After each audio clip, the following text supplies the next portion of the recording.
Cambridge Practice Tests for IELTS 1 by Vanessa Jakeman and Claire McDowell. Published by Cambridge University Press, 1996. This recording is copyright. Cassette 2, Side 1. Practice Test 3. You will hear a number of different recordings, and you will have to answer questions on what you hear. There will be time for you to read the instructions and questions, and you will have a chance to check your work. All the recordings will be played once only.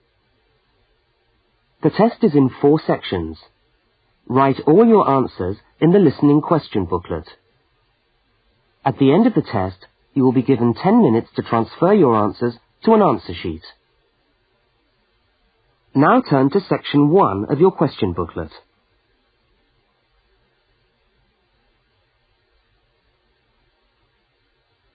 Section 1. You will hear a student inquiring about parking facilities. First, look at questions 1 to 4. For each of the questions, 4 alternatives are given.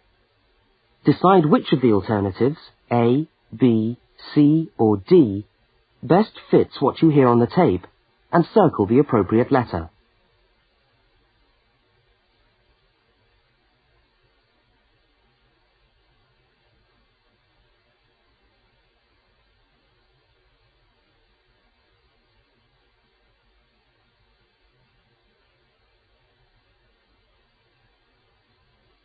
You will see that there is an example which has been done for you.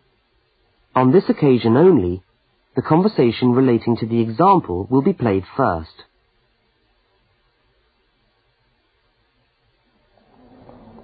How do you come to the university each day? Train or bus, or do you have a car? Oh, I always walk. I haven't got a car, and anyway, I live quite close.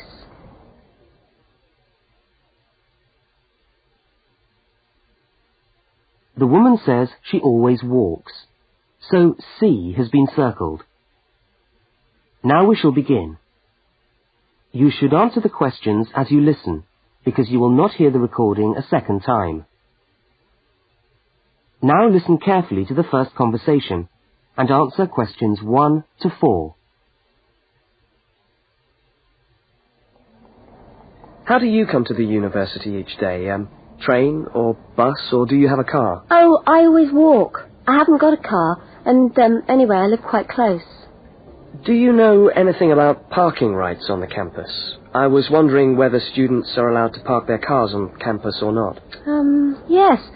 I think it's possible for postgraduate students, but not for undergraduate students. That doesn't seem very fair. No, I suppose not.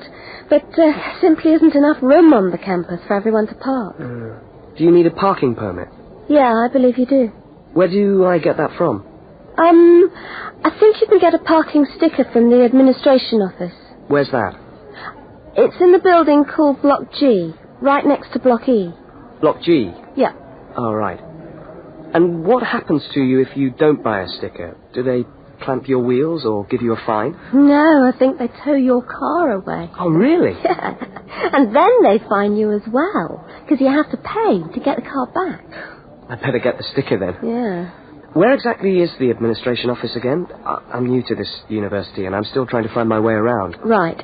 You go along Library Road, past the tennis courts on your left and the swimming pool on your right. Yeah. And the administration office is opposite the car park on the... Can't miss it. So it's up Library Road, past the swimming pool, opposite the car park. Right, I'll go straight over there. Bye, and thanks for the help.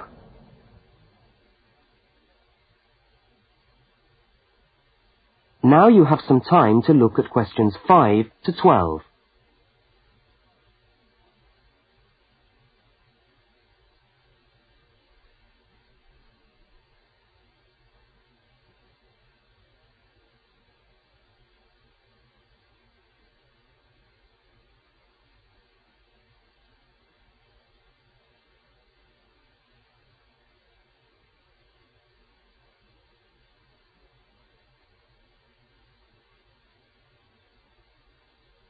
As you listen to the next conversation, complete the application form in the spaces numbered 5 to 10 and answer the questions numbered 11 to 12.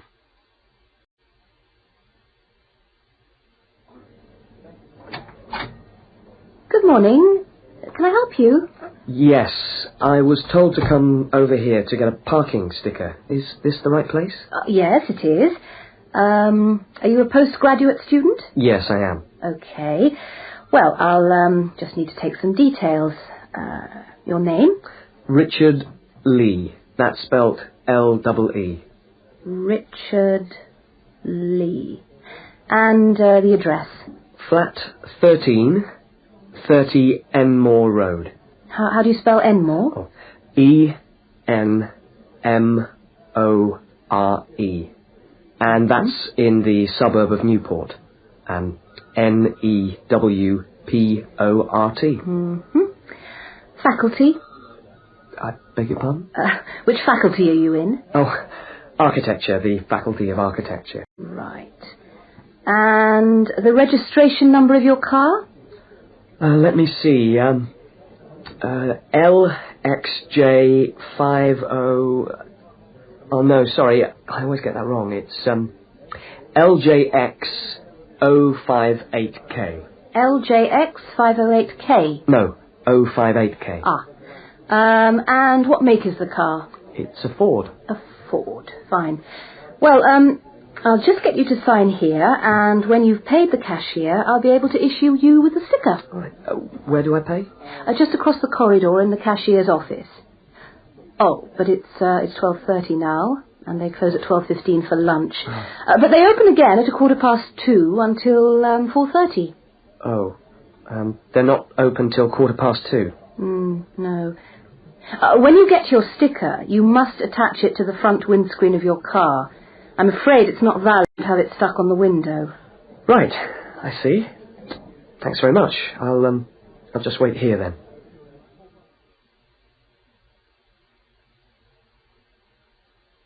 That is the end of section 1. You now have half a minute to check your answers.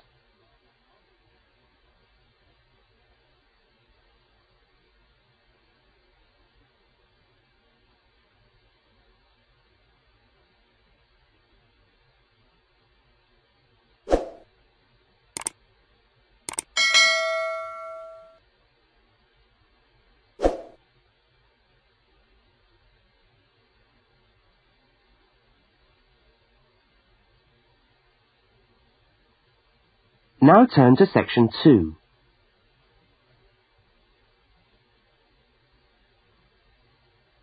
Section 2. You will hear a talk given by a guide to a group of people round a museum. First, you have some time to look at questions 13 to 18.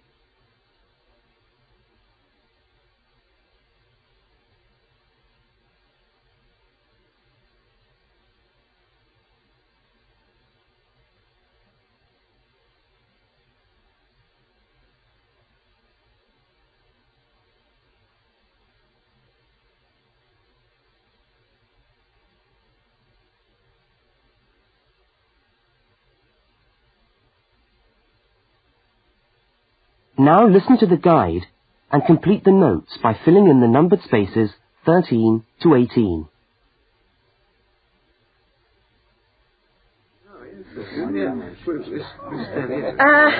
Good morning, everyone, and welcome to the Maritime Museum. Now, before we commence our tour, I'd just like to tell you a little bit about the History Museum. As you can see, it's a very modern building, built in the postmodern style, and it was in fact opened by the Prime Minister of Australia in November 1991. It's been designed with a nautical flavour in mind, to remind us of our links with the sea. But the museum isn't only housed in this building. There are a number of historic ships docked outside in the harbour which form part of the museum, and which you are also free to visit. And we'll be coming to them shortly. I'd just like to point out one or two things of general interest while we're here. Handicapped toilets are located on this floor, and the door shows a wheelchair. The cloakroom, where you can hang your coat or leave your bags, is just behind us here. The education centre is on the top floor, and there's a good little library in there which you might like to use. Follow the signs to the Education Centre. You'll see a lot of little green arrows on the wall. The green arrows will take you there. The information desk, marked with the small letter I on your plan, is located right here in the foyer. So if you get separated from your friends, I suggest you make your way back to the information desk because we'll be returning to this spot at the end of the tour. All right? Now, if you look out this window, you should be able to see where the museum's ships are docked. If you want to go on a tour of the old ship, the Vampire, she's docked over there, and you should meet outside on the quay. However, a word of warning. I don't recommend it for the grandmas and grandpas because there are lots of stairs to climb. Right now, let's move on. Oh, I almost forgot to give you the times for that tour. Now, tours of the Vampire run on the hour, every hour, all right? Now look at questions 19 to 23.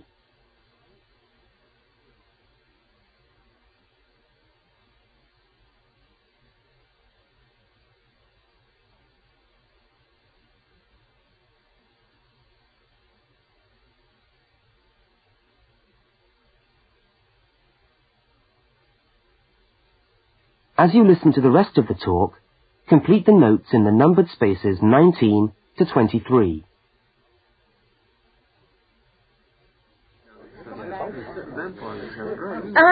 Let's take a walk around the museum now. The first room we're coming to is the theatre. This room is used to screen videos of special interest, and we also use it for lectures. There's a continuous video showing today about the voyages of Captain Cook. Come back here later on if you want to learn more about Captain Cook. Now, we're moving along the gallery known as the Leisure Gallery. This is one of our permanent exhibitions, and here we try to give you an idea of the many different ways in which Australians have enjoyed their time by the sea. Surfing, swimming, life-saving clubs, that's all very much a part of Australian culture. At the end of this section, we'll come to the picture gallery, where we've got a marvellous collection of paintings, all by Australian artists. I think you can buy reproductions of some of these paintings in the museum shop. They're well worth a good look. Now, we're coming to the Members' Lounge. Now, as a member of the museum, you would be entitled to use the Members' Lounge for refreshments. Membership costs $50 a year or $70 for all the family. So, quite good value, because entry to the museum is then free. And down at the far end of this floor, you'll find the section which we've called Passengers and the Sea. In this part of the museum, we've gathered together a wonderful collection of souvenirs from the old days when people travelled by ship. You'll find all sorts of things there. Old suitcases, ship's crockery, first-class cabins decorated in the fashion of the day. Just imagine what it must have been like to travel first class.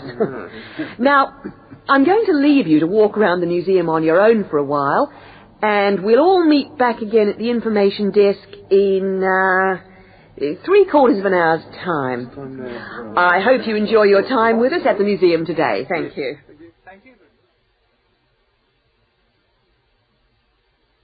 That is the end of section 2. You now have half a minute to check your answers.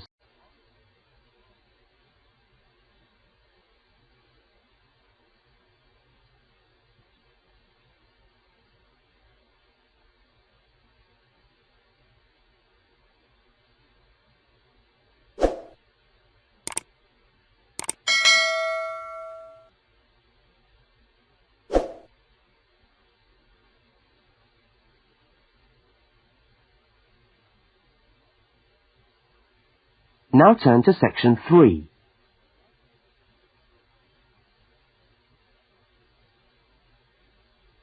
Section 3.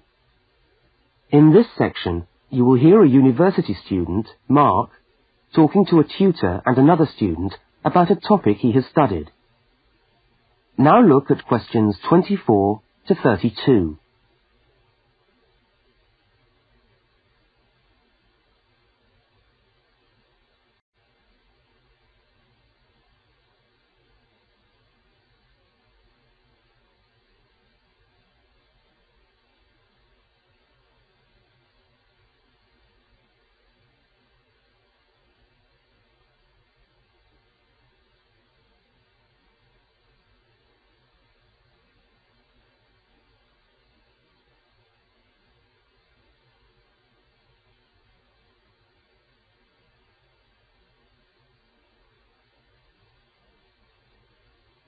Now listen to the conversation and answer questions 24 to 32. Okay, everybody. Good morning. Good morning.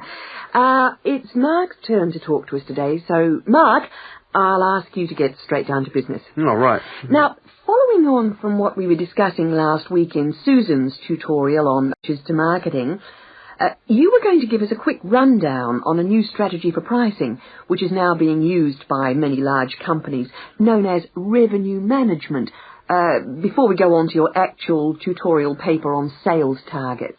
Is that correct? Yeah, okay, well... So, what exactly is revenue management? Well, it's a way of managing your pricing by treating things like airline tickets and hotel rooms rather more as if they were perishable goods. Yeah, I just tried to book a ticket yesterday for Perth, and would you believe there are 3 different prices for the flight? Right, and what was the rationale for that? Well, the travel agent said it depended on when you book and the length of the stay. Like, it's cheap if you stay away for a Saturday night, presumably because this isn't business travel, and even cheaper if you buy a ticket where you can't get a refund if you have to cancel. In that case, the ticket costs about half the price. I don't think it would make that much difference, would you? Well, it does, and that's basically because the airlines are now treating their seats like a commodity. You see, if you want a seat today, then you pay far more for it than if you want it in 3 weeks' time. That seems rather unfair. Well, not really. When you think about it, that's just common sense, isn't it? Well, I suppose so. What this actually means is that in the same row of seats on the same flight, you could have 3 people who have all paid a different price for their tickets. And is this just happening in Australia? No, it's the same all over the world.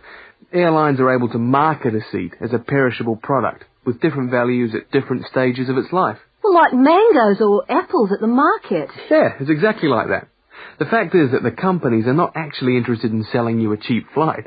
They're interested in selling the seats and flying airplanes that are full. Mark, why do you think revenue management has come about? Well, as far as I can see, there are 2 basic reasons. Firstly, because the law has been changed to allow the companies to do this. You see, in the past, they didn't have the right to keep changing the prices of the tickets. And secondly, we now have very powerful computer programs to do the calculations, and so the prices can be changed at a moment's notice. So you mean 10 minutes could be critical when you're buying a plane ticket? Absolutely. That's right. Yeah. And I understand we've almost reached the stage where these computer programs that the airlines are using will eventually be available to consumers to find the best deals for their travel plans from their home computer. Heavens, what a thought. So the travel agent could easily become a thing of the past if you could book your airline tickets from home. Are there any other industries using this system, or is it restricted to the airline business? No, many of the big hotel groups are doing it now. That's why the price of a bed in a hotel can also vary so much, depending on when and where you book it. It's all a bit of a gamble, really. Yeah, and hire car companies are also using revenue management to set their tariffs, because they're also with a commodity, if you like. So the cost of hiring a car will depend on demand. Well, thank you, Mark, for that overview. That No was trouble. well researched. Now, let's get on with your main topic for today. That is the end of section 3. You now have half a minute to check your answers.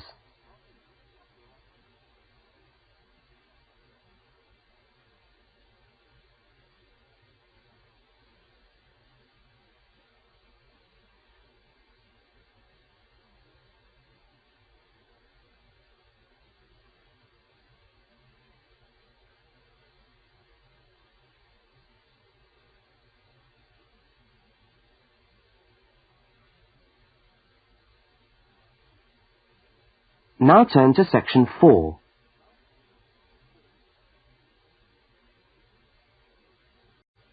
Section 4. You are going to hear a short talk on space management in supermarkets. First, you have some time to look at questions 33 to 37.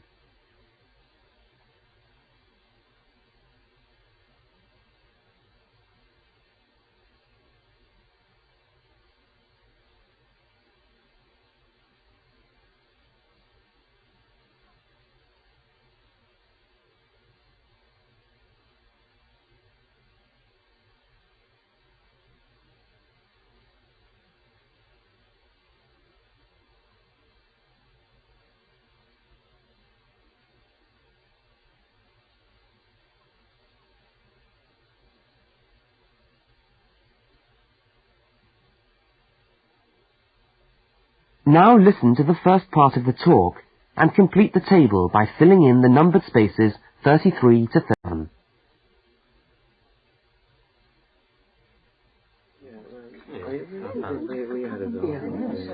Good morning. Welcome to this talk on space management. And today I'm going to look particularly at space management in the supermarket. Now, since the time supermarkets began, marketing consultants like us have been gathering information about customers' shopping habits. To date, various research methods have been used to help promote the sales of supermarket products. There is, for example, the simple and direct questionnaire, which provides information from customers about their views on displays and products, and then helps retailers make decisions about what to put where. Another method to help managers understand just how shoppers go around their stores are the hidden television cameras that film as we shop and monitor our physical movement around the supermarket aisles. Where do we start? What do we buy last? What attracts us, etc. More sophisticated techniques now include video surveillance and such devices as the eye movement recorder. This is a device which shoppers volunteer to wear taped into a headband and which traces their eye movements as they walk around the shop, recording the most eye-catching areas of shelves and aisles.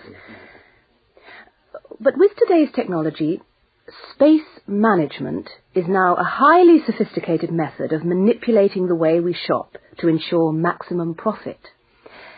Supermarkets are able to invest millions of pounds in powerful computers which tell them what sells best and where. Now, an example of this is Spaceman, which is a computer program that helps the retailer to decide which particular product sells best in which part of the store. Now, Spaceman works by receiving information from the electronic checkouts, where customers pay, on how well a product is selling in a particular position. Spaceman then suggests the most profitable combination of an article and its position in the store. Now you have some time to look at questions 38 to 42.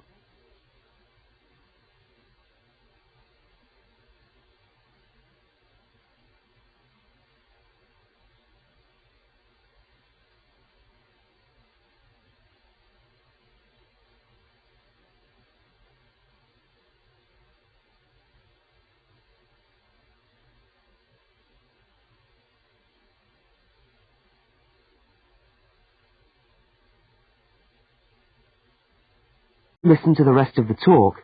Label the diagram by filling in the numbered spaces 38 to 42. So, let's have a look at what we know about supermarkets and the way people behave when they walk down the aisles and take the articles they think they need from the shelves. Now, here's a diagram of one supermarket aisle and 2 rows of shelves. Here's the entrance at the top left-hand corner. Now, products placed here at the beginning of aisles don't sell well. In tests, secret fixed cameras have filmed shoppers' movements around a store over a 7-day period. When the film is speeded up, it clearly shows that we walk straight past these areas on our way to the centre of an aisle. Items placed here just don't attract people. When we finally stop at the centre of an aisle, we pause and take a look, casting our eyes along the length of it. Now, products displayed here sell well and do even better if they're placed at eye level so that the customer's eyes hit upon them instantly. Products here are snapped up, and manufacturers pay a lot for these shelf areas, which are known in the trade as hotspots. Naturally, everyone wants their products to be in a hotspot.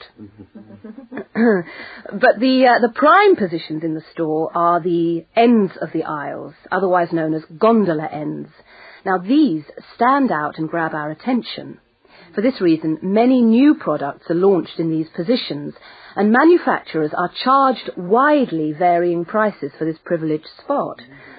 Also, the end of an aisle may be used for promoting special offers, which are frequently found waiting for us as we turn the corner of an aisle. Well, now, eventually, of course, we have to pay. Any spot where a supermarket can be sure we are going to stand still and concentrate for more than a few seconds is good for sales. That's why the shelves at the checkout have long been a favourite for manufacturers of chocolates. Perhaps the most surefire impulse food of all.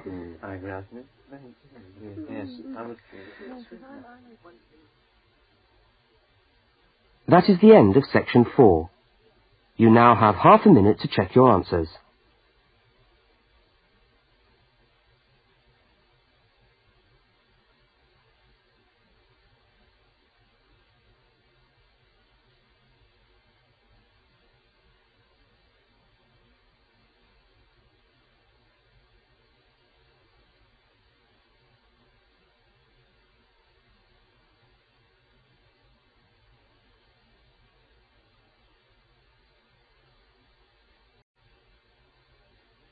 That is the end of the listening test. You now have 10 minutes to transfer your answers to the listening answer sheet.